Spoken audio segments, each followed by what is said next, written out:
Being a great audience member requires respect. Respect for the performers and other audience members.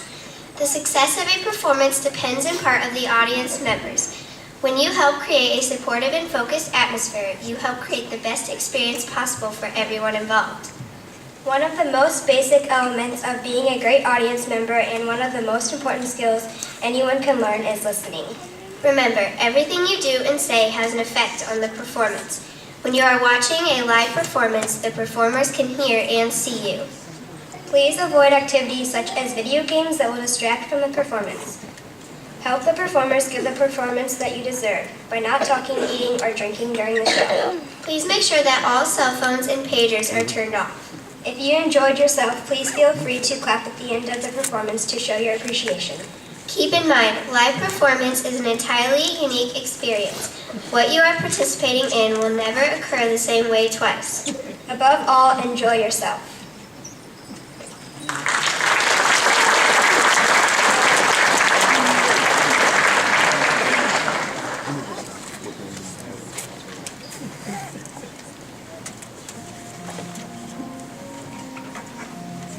Once upon a medieval time, in a land far away, unless of course you're in England, then it's not so far away at all, there lived a mighty king who had a son by the name of Arthur that he did not want. He gave that son away to his mystical advisor, Merlin. That's me. And I, in turn, gave the king's son to serve the good knight, Sir Hector, as his lowly page and then squire. Sir Hector and Arthur lived in a place crowded with the most rowdy, bawdy, unruly, untidy, yet mighty medieval men.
nice, very nice. Okay, okay. We get it! You all know the King Arthur legend. If not, let me tell you. Oh, Merlin, let us tell it. You'll go on for days. Well, I guess that'd be alright, but It was the day of the big joust, and all the knights were gathered in a roped-off area with their armor, horses, weapons, and attended by their young squires. Squires are young men who hope to one day be knights themselves. The squires do everything for the knights, including getting them ready for the joust. remember, Arthur was the squire for Sir Hector. Everyone is ready for the biggest joust of the year. It's like the World Series of all jousts. The Stanley Cup. The Super Bowl. The Olympics of the jousting world. Enough already. Let's have a song.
We get it! Now, where was I? Oh yes. It is the squire's job to serve his knight. So what happens when the knight forgets his most important weapon?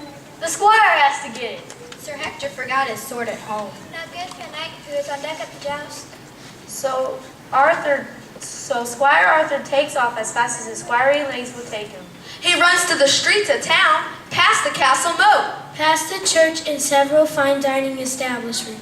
By the time he reaches town square, he realizes he is only halfway home. He knows he will never make it all the way home. Get Sir Hector's sword, and then get back to the joust in time for Sir Hector to participate. Now this is where I have to remind you of the legend of King Arthur. You will recall from your lessons that when the king, Arthur's father, died, there was no heir to the throne. That'll teach him to give his son away. So the royal court had a sword placed in the stone in the town square. The legend says that whoever can pull that sword out of that stone would be the rightful heir to the throne. They would become the king. I just said that. It is in front of this sword-stabbed stone that Squire Arthur finds himself as he's racing home to retrieve Sir Hector's sword. What you probably don't recall from this famous legend is that only a few steps away from that stone was another rock. And sticking out of that rock was something even more beautiful and enticing than the former king's sword. And that's what caught Arthur's attention.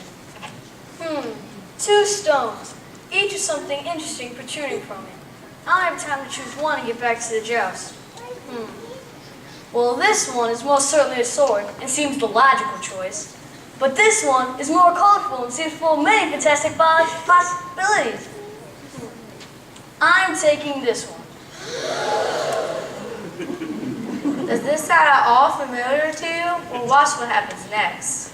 My lord, I brought you the best instrument I could find. Isn't it colorful? What is this? I have no idea, but isn't it beautiful? Beautiful indeed, but what can it do? It is a strange tooth that was sticking out of the stone in the town square. Everyone knows that whoever pulls it out is the rightful heir to the throne. I thought that was the sword. Duh, it works for both.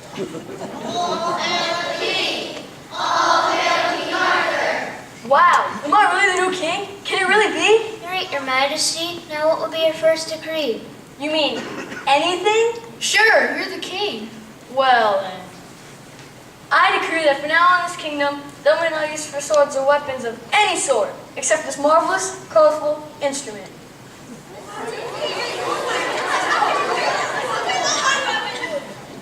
I think it's a marvelous idea. And until you men get used to the idea, none of us damsels are going to be nice to you at all. Or wash your clothes. Or cook your meals. Or cheer your jousting. King Arthur says no more swords. And that's the way it's going to be.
anything but that. You mean I'm going to have to wash my own clothes every year?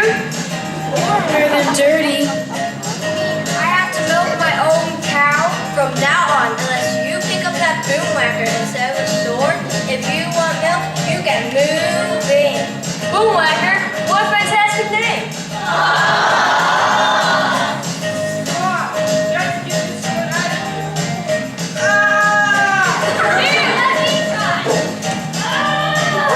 I think I pulled something.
It all seemed fine until, rumor has it, there was an attack coming from France. Your Majesty, rumor has it there's an attack coming from France. I just said that.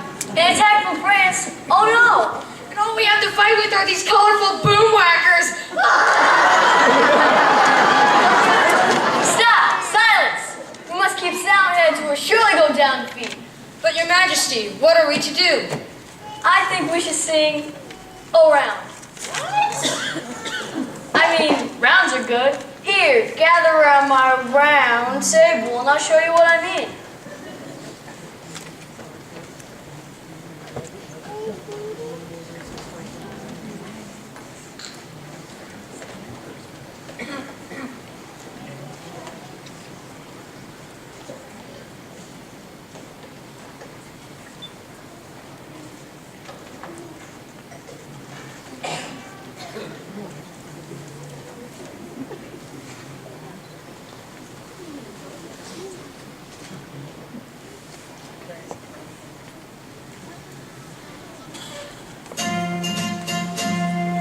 We're the knights of the round table. We are strong and we are able. There's no foe we cannot vanquish. We know right makes might. Sing with me. We're the knights of the round table. We are strong and we are able. There's no foe we cannot vanquish. We know right makes might.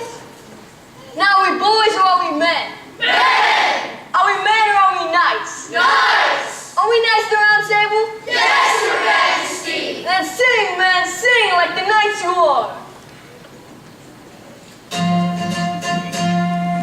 We're the knights of the round table. We are strong and we are able. There's no foe we cannot vanquish. We know right makes might.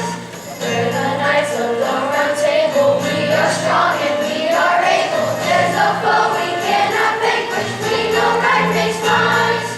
Round and table, round knights, they are able. There's no foe we cannot vanquish. They know right makes might. Round and table, round knights, they are able. There's no foe we cannot vanquish. They know right makes might. Left, right, left, right, left. Right.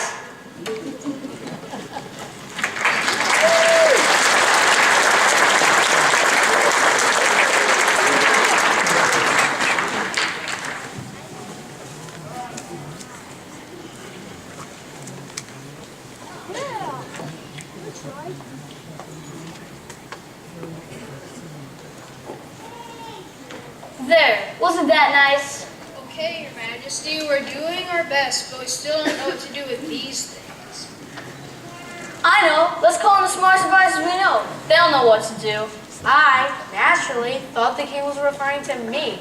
But as I stepped forward, I heard, Yes, call in the court jesters. They always know what to do.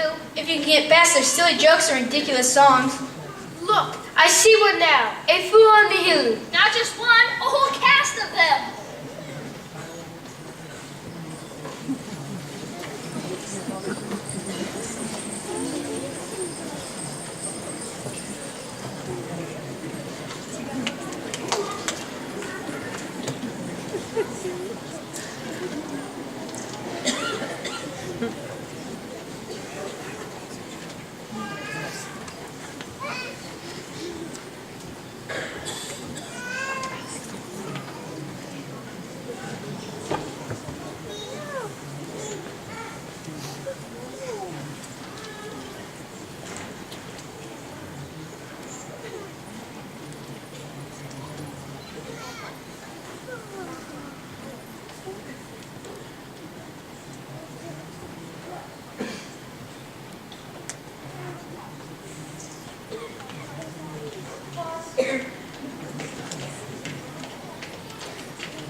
Yes, my friend. I have made the decision there will be a peace-loving nation. They will turn our swords into boomwhackers and live side by side with our neighbors in friendship. And we damsels are backing him up by not being nice to the men till they go along with the king. That's the way it's going to be. I think that sounds like a great idea. The problem is, we have just been told that the French are on their way to attack us, and I don't think they're going to be armed with only boom whackers. It's all my fault. I truly believe we need weapons if we always do the right thing and work for a land filled with harmony. And now, I put my entire kingdom in jeopardy.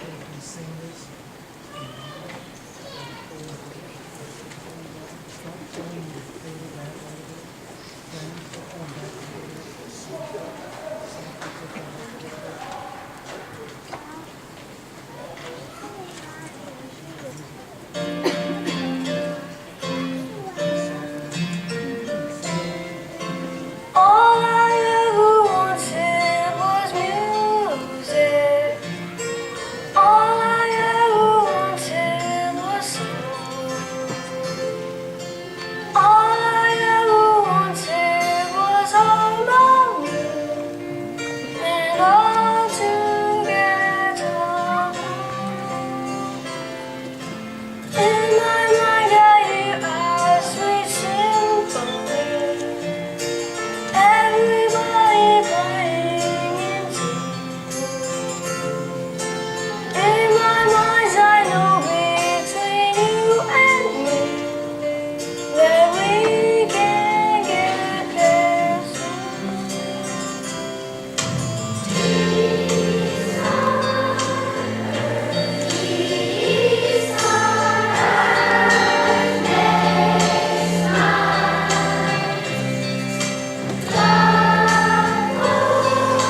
the French soldiers landed on the shore of the kingdom. The French are coming! The French are coming! I just said that.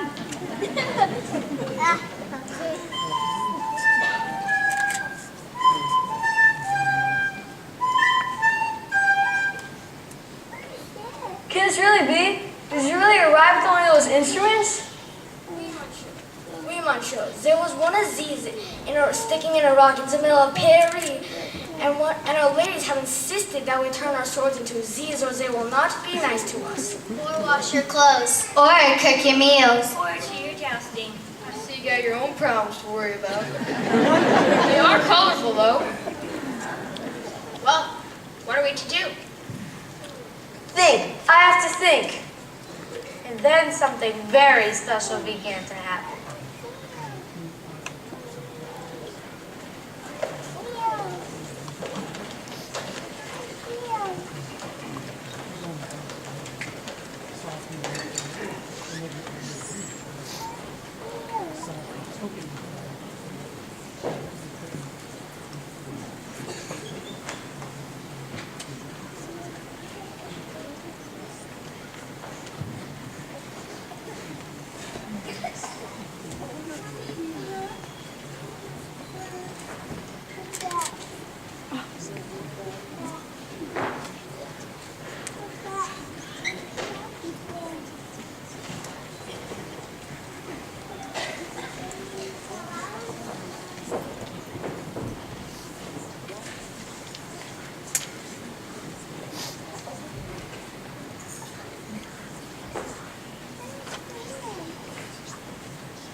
Let's never forget this moment. This moment and the sound. This moment where we picked down our soldier shields, picked up a somewhat musical instrument, raised our voices and sang. Sing, boys, sing!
are so glad. You guys were the best audience ever. Absolutely perfect. And I just want to say thank you for spending so much time with your kiddos, making these wonderful costumes, and I hope you're not tired of them singing their songs at home. They keep coming home and siblings are saying, they won't stop singing the songs. So that's a good thing. So thank you again. And we will be dismissing by classes. I have Spino's class, Hooten's class, and Lakey's class are going to go back into the band room. So you will be able to pick your kids up there. And then my other 3 classes are going to be dismissed from up here. So keep an eye out and an ear out for your kiddos. Let's give them one more round of applause.